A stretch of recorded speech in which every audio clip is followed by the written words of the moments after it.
Assalamualaikum warahmatullahi wabarakatuh. Bismillahirrahmanirrahim. Alhamdulillahi rabbil alamin. Alhamdulillahilladzi an'ama 'alaina bi ni'matil iman wal islam. Asyhadu an la ilaha illallah wa asyhadu anna sayyidana Muhammadan abduhu wa rasuluh. Allahumma salli ala sayyidina Muhammadin al-amin wa khatamil anbiya'i wal mursalin wa ala alihi wa sahbihi ajma'in. سبحانك لا علم لنا إلا ما علمتنا إنك أنت العليم الحكيم ولا حول ولا قوة إلا بالله العلي العظيم. قال الله تعالى في كتابه الكريم: أعوذ بالله من الشيطان الرجيم. شهر رمضان الذي أنزل فيه القرآن هدى للناس وبينات من الهدى والفرقان. صدق الله العظيم.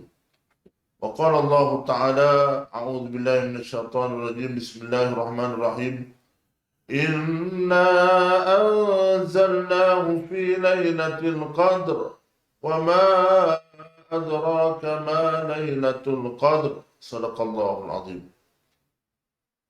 Tuan-tuan, sidang hadirin dan hadirat yang dirahmati oleh Allah Subhanahu wa taala, alhamdulillah pada hari yang penuh dengan keberkatan ini kita sama-sama dapat bertemu dalam program Halaqah Ilmu, dan insya-Allah pada hari ini saya akan membincangkan tentang tajuk ataupun peristiwa yang disebut dengan Nuzulul Quran.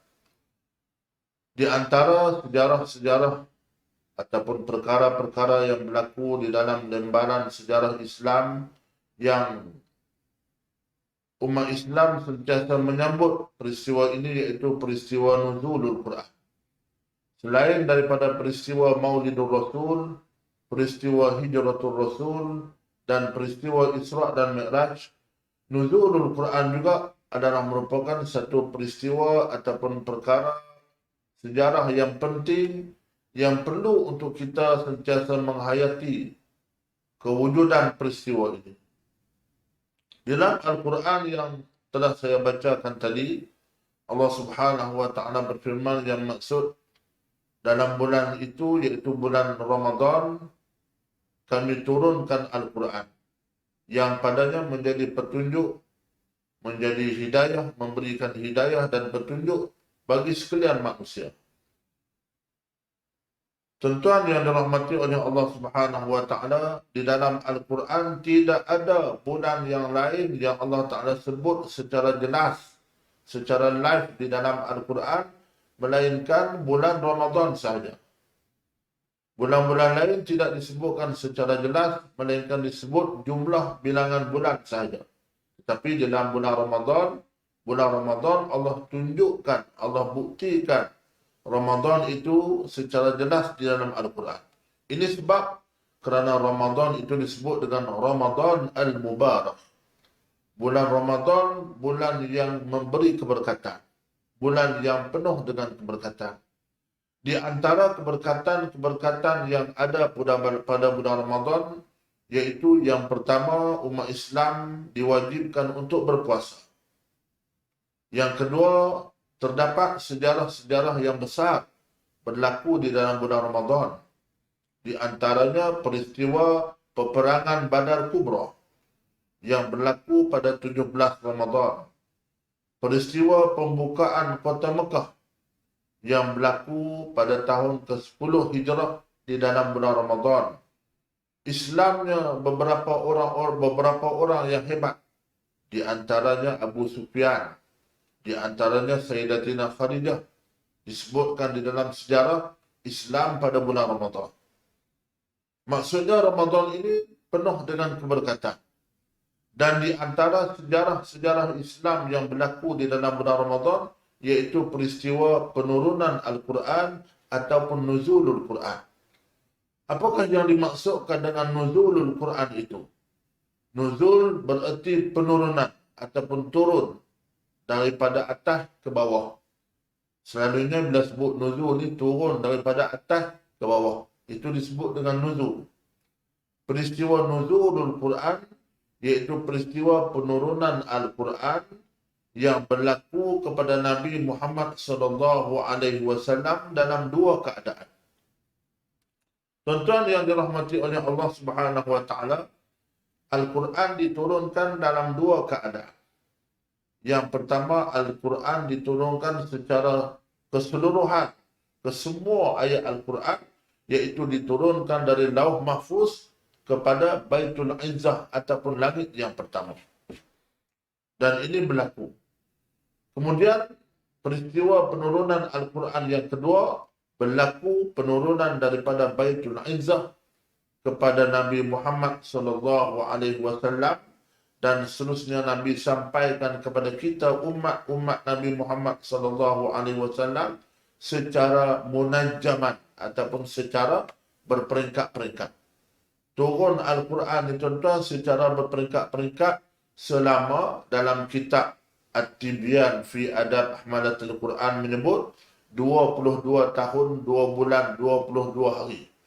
Kalau pukul lamsam dia maksudnya 23 tahun peristiwa penurunan Al-Quran. Tuan-tuan, Nabi mengaji dengan Jibril pun tuan-tuan 23 tahun. Kita ni hak mengaji sehari dua ni duk nak lawan dengan orang dah.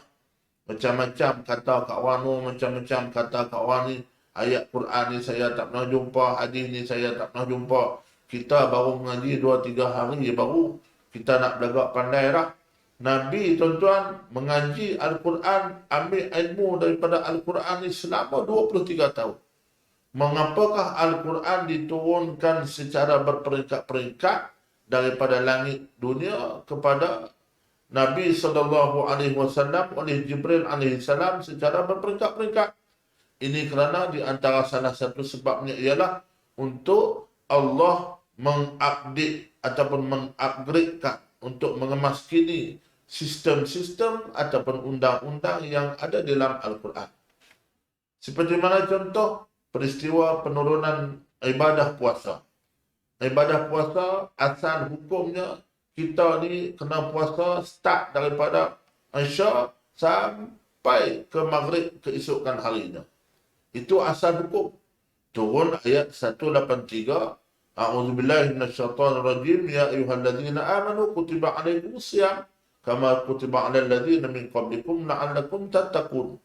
Turun ayat ni, Nabi perintah kepada umat-umat sahabat-sahabat pada waktu itu untuk berpuasa di dalam bulan Ramadan. Start bila? Mula daripada Isya sampai ke Maghrib keesokan harinya. Kemudian diriwayatkan berlaku beberapa perkara. Di antaranya berlaku isu kepada Sayyidina Umar Al-Khattab.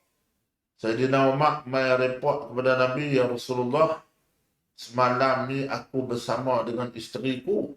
Aku lupa kata aku puasa. Bini aku bau minyak wangi tak sangka, aku pun bau minyak wangi sedap. Aku pun teringin kat bini aku, lalu aku pun bersama dengan isteriku. Kemudian Nabi diam, Nabi tak jawab. Nabi akan tunggu wahyu daripada Allah. Nabi ini tuan-tuan di antara sifat amanah Nabi iaitu amanah Nabi dengan ilmu. Nabi tidak akan menjawab persoalan sesuka hati Nabi. Tak, Nabi akan tunggu wahyu daripada Allah Subhanahu wa ta'ala. Kemudian berlaku satu isu lagi yang melibatkan seorang sahabat. Dalam kitab menyebut Qais bin Shirmah. Qais bin Shirmah ni tuan-tuan dia kerja kampung. Dia buat kerja ke kampung. Musim padi orang bawa drone, dia bawa drone. Musim bawa lori padi, dia bawa lori padi. Musim orang gali korek liar, ada orang mati, korek liar. Musim ada orang mati semayang mayat, dia pun semayang mayat. Dia buat kerja kampung. Satu hari dia balik untuk berbuka. Tiba-tiba dia tidur dan dia jaga-jaga, orang dah bang Isya dah, ibarat contoh. Orang dah bang Isya dah, maka gaya nak makan, orang kata, oi nak makan apa lagi? Yang Isya dah, kena puasa dah. Nak kena puasa pula dah. Nasi kabu apa ke mana, nasi dagang apa ke mana, mertabak apa ke mana, semua tak boleh makan. Sebab apa? Kena puasa. Keesokan harinya mereka berpuasa. Puasa tuan-tuan, bila mana buat kerja ni biasa dah tak makan 2 hari dah. Bila tak makan ni maka buat kerja duk tak lama jatuh pingsan. Bila jatuh pingsan, segera sahabat mengadu perkara ini kepada Nabi SAW. Kemudian turun ayat yang seterusnya. Allah mengupdatekan sistem puasa itu. Turun ayat 187 di dalam suratul Baqarah. A'udzubillahi minasyaitonirrajim. Uhilla lakum lailatas siyamir rafasu ila nisaikum kunna libasun lakum wa antum libasun lahun ila akhirin ayat. Turun ayat ni mengupdate sistem puasa itu. Maknanya asalnya kita kena puasa start daripada Isya sampai ke Maghrib esok. Kemudian bila turun ayat ni tala kepada Sayyidina Umar, maka dibolehkan untuk kita bersama dengan isteri kita melakukan perkara-perkara yang dibolehkan di dalam bulan Ramadan pada waktu malam.